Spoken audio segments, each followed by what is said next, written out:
របៀបបង្កើតគណនីថ្មីក្នុង app M192 Delivery សម្រាប់បងៗដែលមិនទាន់មាន account អាចចូលទៅកាន់ពាក្យ Sign up រួចជ្រើសយកពាក្យ Cambodia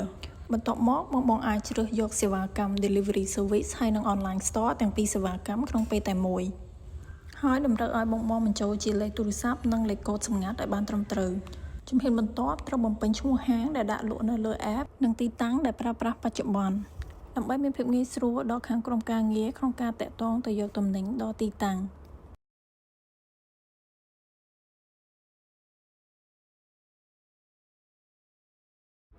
បន្ទាប់ពីបញ្ចូលព័ត៌មានត្រឹមត្រូវរួចរាល់បងអាចចូលទៅកាន់ app រួចចុចពាក្យ Sign up ក្នុងករណីឈ្មោះហាងដែលបានបង្កើតឈ្មោះដូចគ្នានឹងតម្រូវឲ្យបងផ្លាស់ប្ដូរឈ្មោះហាងចេញភ្លាមបាន